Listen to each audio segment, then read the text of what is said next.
Sejam bem-vindos ao Bola de Meio BDM, meu nome é João Pimentel e em tempos de Libertadores na Europa e Champions League no cinema, esse é o seu podcast sobre o futebol fora dos holofotes. Bom, esse é o segundo episódio. No primeiro capítulo, a gente falou sobre o CSA, Centro Esportivo Alagoano, e a sua trajetória de sair da condição de um clube sem divisão até chegar na Série A do Campeonato Brasileiro, nesse ano de 2019. Como ficou combinado através de uma enquete que a gente fez no Instagram, nesse segundo episódio, a gente vai falar sobre...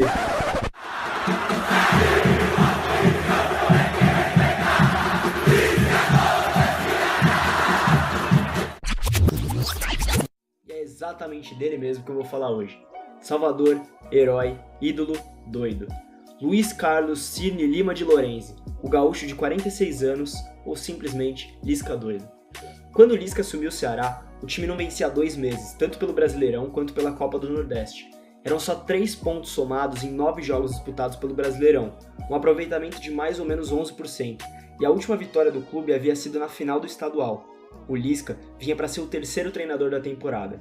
Já haviam comandado o time Marcelo Chamusca e Jorginho, que haviam falhado com a equipe. O time vinha em uma verdadeira queda livre, até que a diretoria do Ceará chamou um velho conhecido do torcedor. Chamaram um doido para tentar resolver a situação, operar um novo milagre. Por que novo milagre? Pois o Lisca já havia salvado a pele do Ceará em outra situação, em outra oportunidade. No Brasileirão da Série B de 2015, em circunstâncias parecidas, o Lisca conseguiu salvar o Ceará de cair para a Série C. Esse foi um dos principais fatores para que a diretoria do Vovô recontratasse o treinador. Mas antes de entender o trabalho, vamos entender o personagem. E eu acho que não tem maneira melhor de começar a entender o personagem do que pelo nome. Por que doido? Qual é a origem do apelido do técnico mais carismático e folclórico do Brasil na atualidade? Bom, isso o próprio Lisca pode explicar. Segue um trecho de uma entrevista que ele deu pro programa Aqui com Benji da Fox Sports. Por que é Lisca doido? Porque quando eu fui pro Juventude em 2013, o clube estava sem série, não tinha nenhuma divisão no campeonato, um clube tradicionalíssimo, onde eu sempre quis trabalhar muito pela dimensão do clube, pela projeção que ele sempre deu para os seus profissionais. E eu abracei a causa do clube, né? Eu e o grupo de jogadores e alguns 2 ou 3 conselheiros, amigos, né? O Juventude tinha dificuldade até para a parte de alimentação, para a parte de manutenção, até de aparelhagem, de musculação. E nós nos mergulhamos de cabeça no objetivo de ganhar a Copa Federação para ter uma vaga na Série D e trazer o time da Série D para a Série C. Com tudo isso ainda fui vice-campeão gaúcho em 2013 e existe um grito de guerra do torcedor do Juventude que é papo doido, porque o mascote é o papo, né, do Juventude. E eles adaptaram para Lisca doido, pelas vibrações, por valorizar aquele momento, por pequenas conquistas que nos levaram a trazer o Juventude de novo para o cenário nacional. E eu fiz uma relação muito forte com os torcedores do Juventude, da Mancha Verde, que era vizinha ao estádio Alfredo Jaconi. E aí o apelido ficou, e depois quando eu saí para o Nordeste, no Náutico, já me apresentaram como Lisca doido e dali para frente ficou o apelido.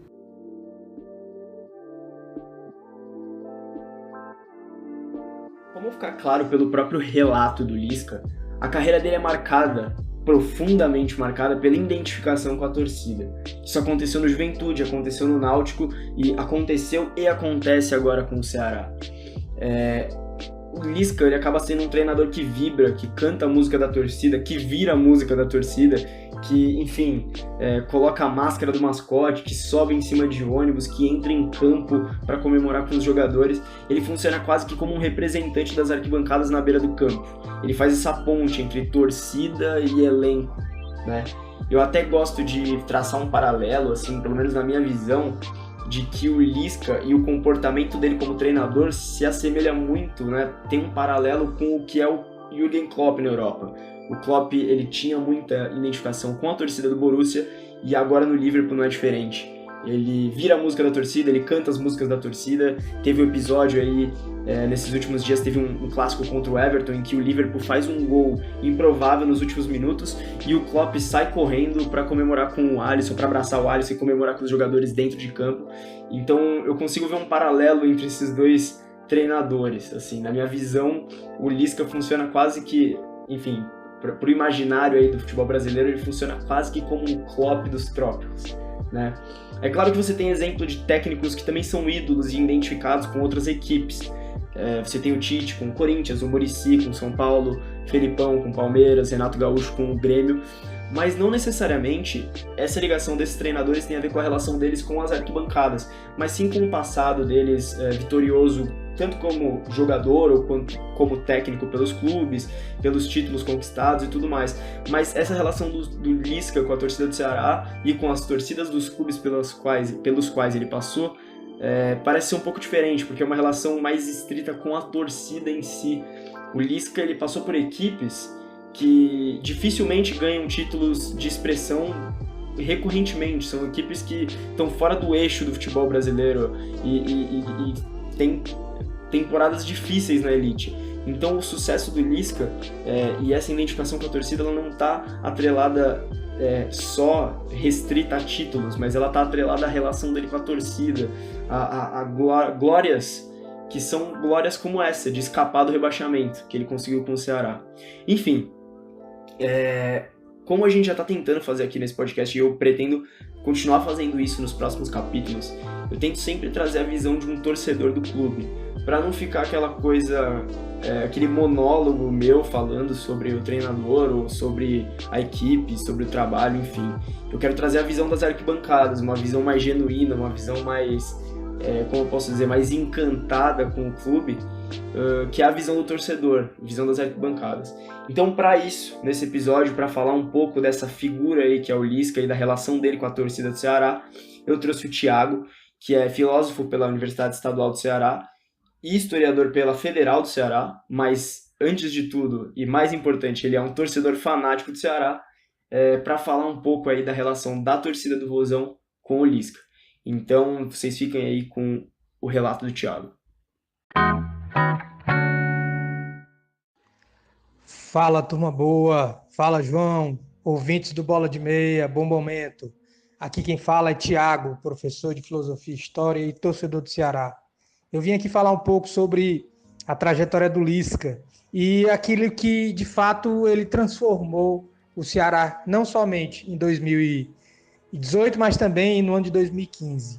Um dos pontos que eu acho fundamentais destacar em relação ao Lisca é que ele precisa de tempo para poder trabalhar. Em 2015, quando por aqui passou, ele chegou após a queda de Marcelo Cabo, que havia sido derrotado pelo Luverdense. Isso no final de setembro. O Lisca assume em outubro e o primeiro jogo do Ceará com os domínios do Lisca vai ser contra o Criciúma. O Ceará perde 3-0 em Santa Catarina. E em seguida, no dia 20 de outubro, ele consegue a primeira vitória lá no Engenhão contra o Botafogo. Ou seja, o Lisca naquele momento ele conseguiu ter 2 semanas e pouco de trabalho e também conseguiu resgatar algumas questões que eram fundamentais para a segurança do Ceará à época, que no caso a defesa ela ainda era muito instável e ele consegue tirar o Everson, que estava como terceiro goleiro, disputando na época a Fares Lopes, e colocar como titular, que até então a titularidade era do Luiz Carlos. Então você começa a perceber que esse tempo é fundamental para que ele possa construir e desenvolver um bom trabalho. E agora também não foi diferente. Com a saída do Jorginho, inclusive, diga-se de passagem, uma péssima e patética passagem do Jorginho à frente do Ceará, alegando inclusive motivos pessoais, familiares, e em seguida assumindo a direção técnica do Vasco. O Lisca teve a oportunidade de também, contra o Botafogo, agora em 2018, ter um bom desempenho e logo em seguida teve a parada para a Copa do Mundo, onde ele teve a oportunidade de poder reordenar o time no qual ele dirigia. Eu, enquanto torcedor, percebo isso de uma forma muito positiva. Ele, tanto em 2015 quanto em 2018, ele consegue puxar a torcida. Ele soube, de forma preciosa, utilizar o fator estádio Presidente Vargas de uma forma única que nenhum outro treinador conseguiu utilizar. Também ele se utilizou de questões estéticas, essa aproximação com a própria torcida. Em 2015, o Ceará também estava usando uma camisa roxa. Ou seja, são alguns símbolos que eu acho que o Lisca consegue capitalizar, não sei se de forma consciente ou inconsciente, que acaba dando essa notoriedade. E hoje também a gente vive num mundo onde as informações elas circulam muito rápido, e o Lisca, pelo próprio histórico que ele tem em outros grandes clubes, mais ainda pela divisão de base, ele mesmo assim ele consegue ter bons resultados. E eu acho que o outro ponto a se destacar dessas mudanças o Lisca, como trabalhou muito tempo em divisão de base, ele consegue, de fato, mostrar para aquele jogador que não está sendo utilizado naquele momento, ele pode vir a atuar e pode, nessa atuação, conseguir destaque. Ele conseguiu, tanto em 2015 quanto agora em 2018, resgatar jogadores que até então você não via muito potencial, ou que a torcida às vezes nem dava muito crédito. E isso notabilizou o Lisca como um técnico que, às vezes, sem grandes investimentos, consegue fazer bons trabalhos. Eu, enquanto torcedor do Ceará, fico extremamente lisonjeado de tê-lo como técnico, e acho totalmente legítimo todo tipo de homenagem que é feito ao nosso treinador. E, obviamente, ele consegue devolver a nossa torcida em vitórias, em alegrias e até, quem sabe, em títulos. E assim, essa trajetória do Lisca ela vai cada vez mais sendo marcada como uma passagem vitoriosa, além daquilo que nós conseguimos considerar como vitoriosa apenas títulos. O Lisca mostra que a vitória ela também pode ser celebrada jogo a jogo, conquista a conquista e, obviamente, livrando dos rebaixamentos. É isso aí, galera. Obrigado pela oportunidade. Forte abraço, João, ouvintes do Bola de Meia. Forte abraço, saudações alvinegras. Falou!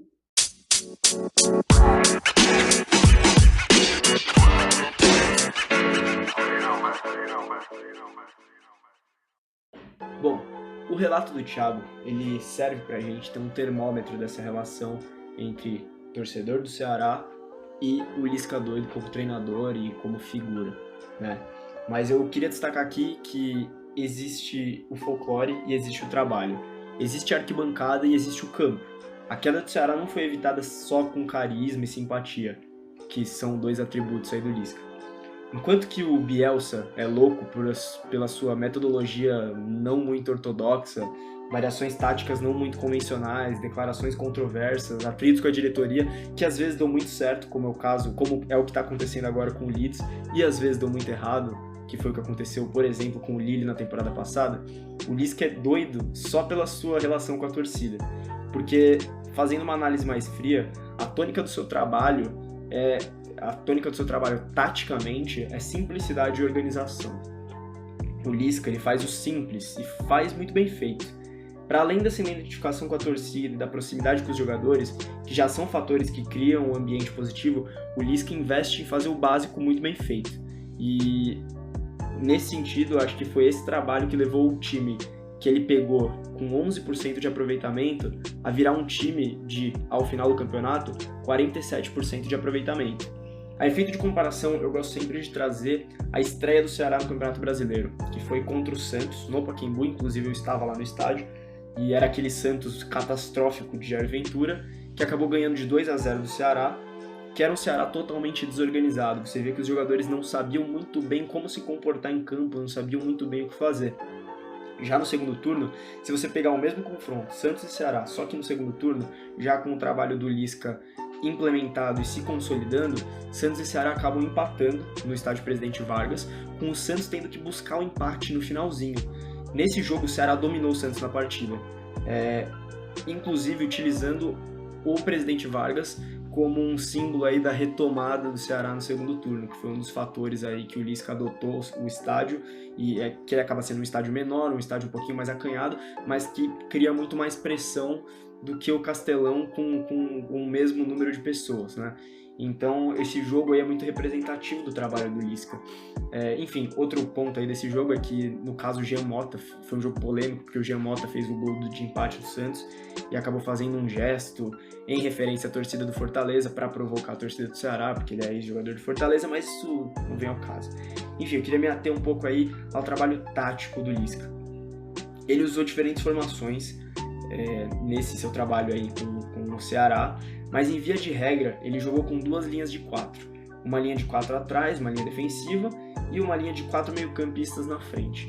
Essa linha defensiva era muito compacta, então ele trazia os laterais a ficar muito próximo dos zagueiros para evitar que o time perdesse na bola aérea.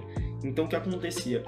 Tanto o meia esquerda quanto o meia direita, né, os alas ali da linha de 4 à frente da linha de defesa, acabavam voltando para compor uma linha de 6 e faziam uma defesa bem sólida, né?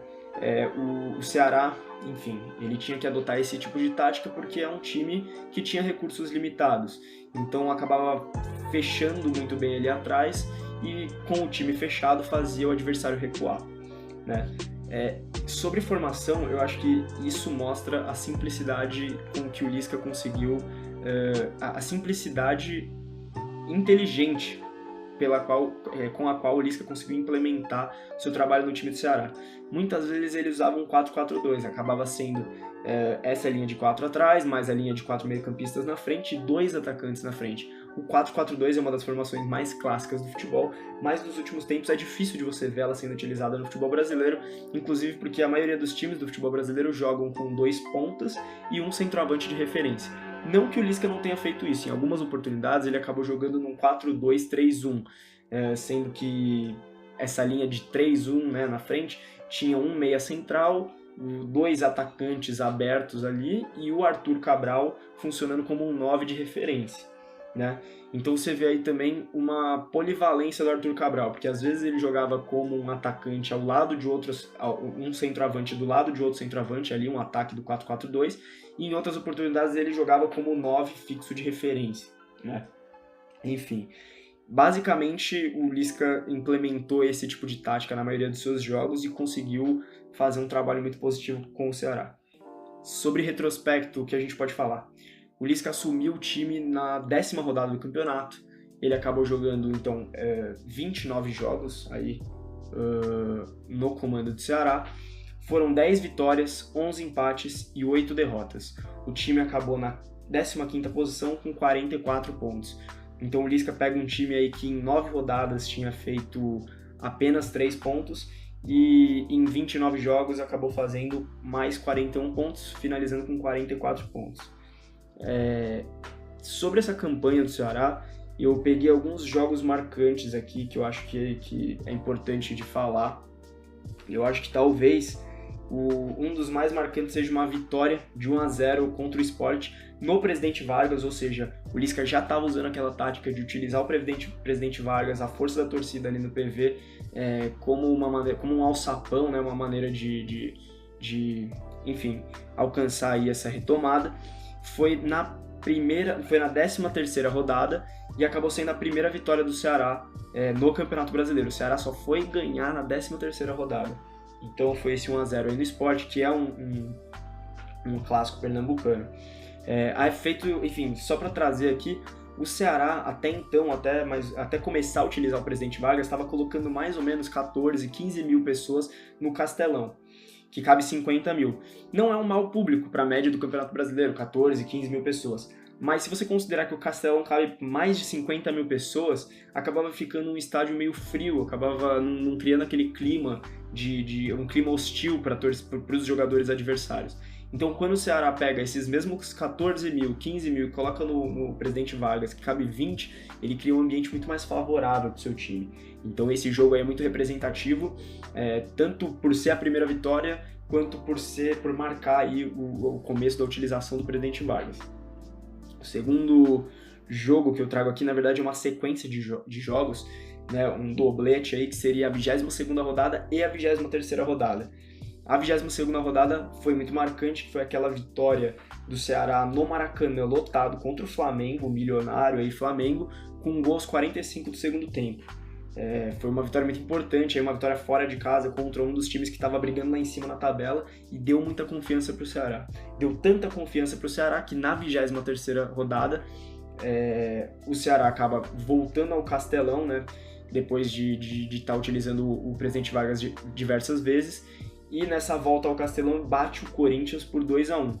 Esse jogo ficou marcado pelo golaço do Everson, né, o goleiro, que marcou o gol de falta e acabou, enfim, sacramentando essa vitória aí contra o Corinthians. E o outro jogo que eu gostaria de destacar dessa campanha do Ceará é uma derrota, mas é uma derrota muito importante. Ela acontece na 27ª rodada e foi uma derrota de 3-2 para o Grêmio, na Arena, lá em Porto Alegre. Enfim, esse jogo é importante porque, apesar de ter sido uma derrota, o Ceará ficou na frente 2 vezes do Grêmio, que, enfim, é o Grêmio, um time que estava brigando lá na frente, estava brigando esse ano, chegou na semifinal da Libertadores, um time muito forte. Nessa ocasião, o Ceará enfrentou o time titular do Grêmio e, nessa partida, os 2 gols do Ceará foram marcados pelo zagueiro Luiz Otávio e pelo atacante Arthur Cabral, que, na minha opinião, ao lado do Everson, foram talvez os jogadores mais relevantes para essa campanha aí do Ceará. No fim das contas, o Ceará acabou ficando em 15º, né, como eu havia dito, não pegou Sul-Americana, mas conseguiu seu objetivo principal, que era permanecer na Série A.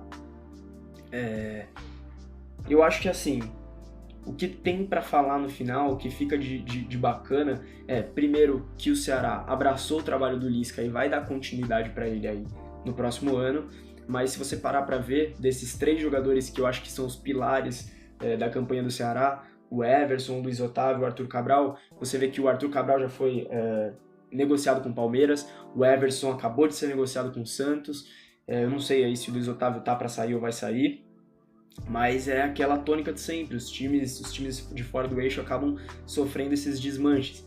Então a gente fica aí com o que será que o Lisca vai fazer, qual será que é a loucura aí que ele vai arrumar para continuar fazendo um bom trabalho com o Ceará. Mas no mais, o que fica de mais legal nessa história toda é que o mainstream do futebol brasileiro aí ganhou um novo personagem. Apesar do Lisca doido já ser popular na torcida do Juventude, já ser popular com a torcida do Náutico e com a própria torcida do Ceará, agora essa figura carismática do Lisca doido veio à tona, veio a público para o Brasil inteiro, e o futebol brasileiro ganhou esse personagem aí que é muito bacana de falar, porque se não fosse tão bacana a gente não ia estar fazendo esse episódio sobre ele. E é isso aí. Então vamos agora pro... vocês perceberam que esse episódio foi um episódio um pouquinho mais curto. Eu vou tentar fazer isso porque um episódio mais curto acaba sendo um episódio mais fácil de digerir, mais fácil de angariar novos ouvintes. E agora a gente vai passar pro 3 Dentro. Valeu aí.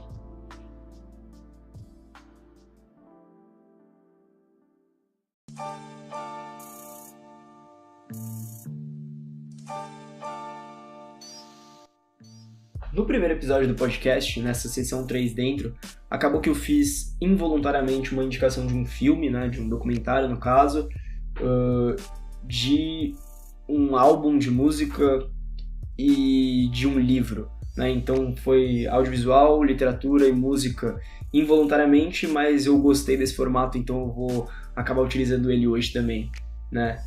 Eu quero então começar dando as dicas aí com um álbum que não sai da minha cabeça nos últimos dias, que é o álbum Gigantes, do rapper carioca BK.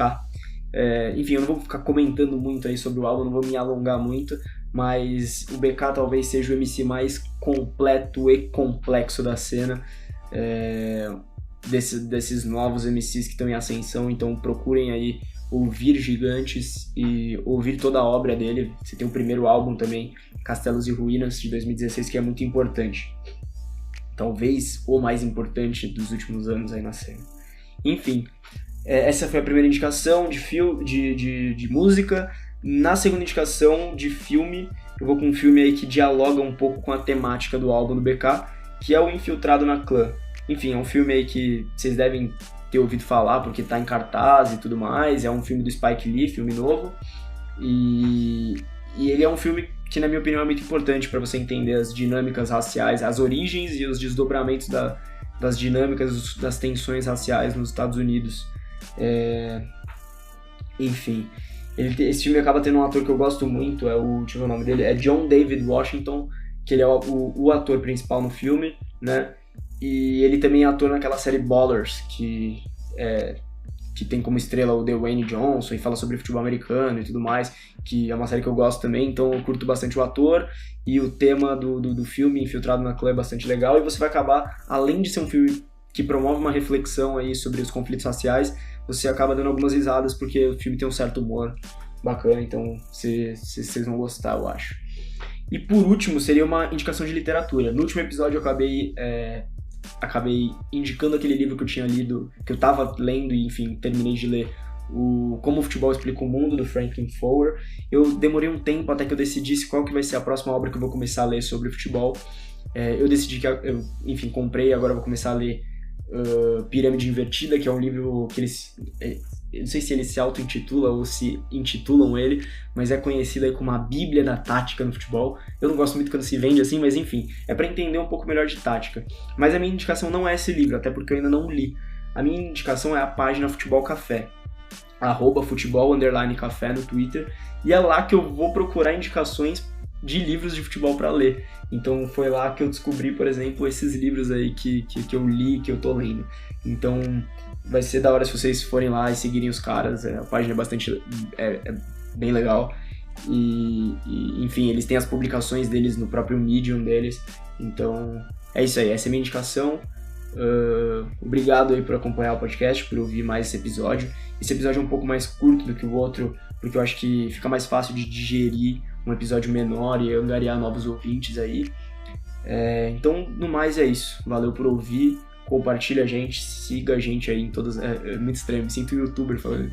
Mas compartilha a gente aí, siga a gente na sua plataforma de podcast preferida. A gente tá lá no Instagram como Bola de Meia Pod. A gente tá no SoundCloud, no Spotify, Apple, enfim, tudo aí que você pode imaginar. Então, é isso. Siga a gente aí, é nóis, tamo junto. Até o próximo episódio.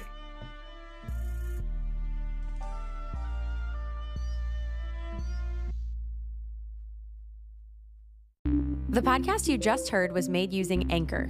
Ever thought about making your own podcast? Anchor makes it really easy for anyone to get started. It's a one-stop shop for recording, hosting, and distributing podcasts. Best of all, it's 100% free. Sign up now at anchor.fm/new. That's anchor.fm/new to get started.